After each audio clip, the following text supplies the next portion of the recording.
मिस्र में मूसा। पवित्र इतिहास के प्रारंभिक वर्षों में मूसा का चरित्र हावी था। उन्हें परमेश्वर के विधान में जीवित रखा गया, जिसने एक उद्यमी माँ और एक देखभाल करने वाली बहन के द्वारा काम किया। जब फिरौन की बेटी को बलूसोंग के संदूक में बालक मूसा मिला तो उसने उसकी इब्रानी माँ से उसकी देखभाल करने को कहा और उससे इसे करने के लिए भुगतान भी किया।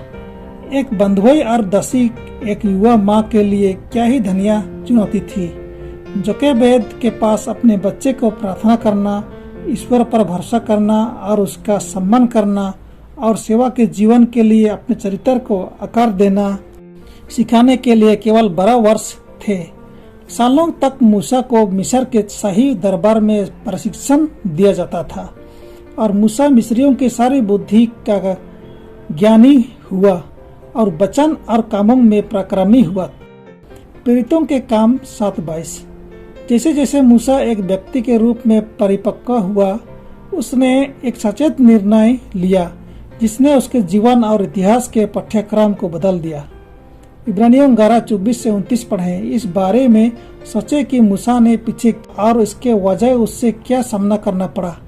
चुनाव करने से पहले इससे उसकी स्थिति में देखने का प्रयास करें।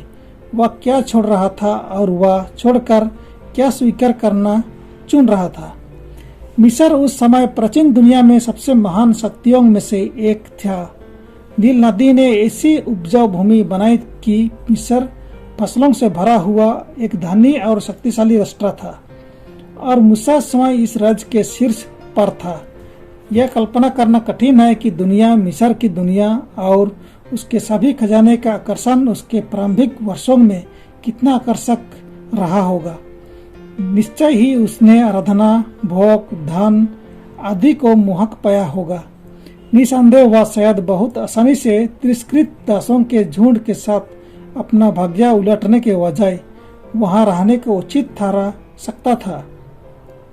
और फिर भी क्या, जैसा कि पवित्र शास्त्र कहता है, उसने इसलिए कि उसे पाप में थोड़े दिन के सुख भोगने परमेश्वर के लोगों के साथ दुख भोगना अधिक उत्तम लगा को चुना।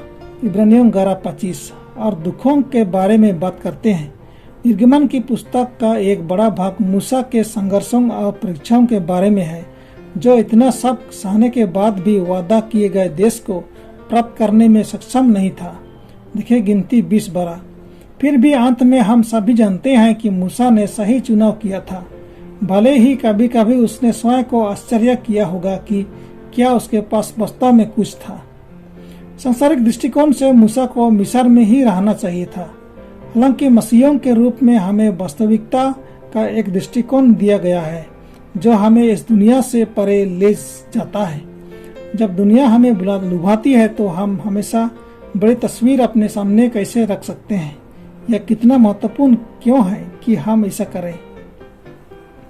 परमेश्वर ने अब्राहम को आशीष देकर वचा के अपने हिस्से का सम्मान किया और अब्राहम ने इस पृथ्वी पर धन जमा न करके परमेश्वर को सम्मानित किया। परमेश्वर ने अपने लोगों से जिस विरासत का वादा किया है वह इस दुनिया में नहीं है। अब्राहम के पास पृथ्वी पर कोई अधिकार नहीं था, नहीं इतना नहीं कि वह अपना पैर रखे। प्रेरितों के काम 7:5। उसके पास महान पदार्थ था और उसने उससे परमेश्वर की महिमा और अपने साथियों की भलाई के लिए इस्तेमाल किया, लेकिन उसने इस दुनिया को अपना घर नहीं माना। यहोवा ने उसे अपने मूर्ति पूजक देववासियों को कनान देश को सदा की निज भूमि होने की प्रतिज्ञा के साथ छोड़ने के लिए बुलाया था।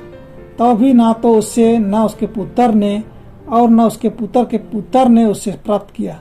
जब अब्राहम ने अपने मारे हुओं के लिए कब्र की जगह चाही तो उसे कनानियों से खरीदना पड़ा। प्रतिज्ञा की भूमि में उसका एकमात्र अधिकार मकपेला की गुफा में चट्टान से बना कब्र था। जब हम अपना जीवन जीते हैं तो हम कभी कभी धन और फुर्सत की ओर जाने के लिए ललचाते हैं। विलंबित संतुष्टि का अभ्यास करने के लिए दृढ़ विश्वास की आवश्यकता होती है।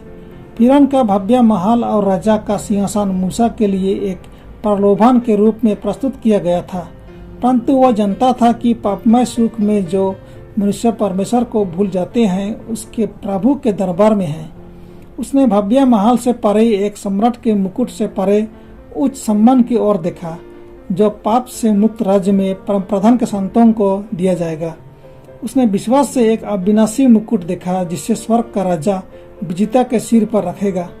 इस विश्वास ने उसे पृथ्वी के प्रभुओं से दूर होने और उस विनम्र गरीब तिरस्कृत राष्ट्र में शामिल होने के लिए प्रेरित किया, जिसने पाप की सेवा करने के बजाय परमेश्वर की आज्ञा का पालन करना चुना था।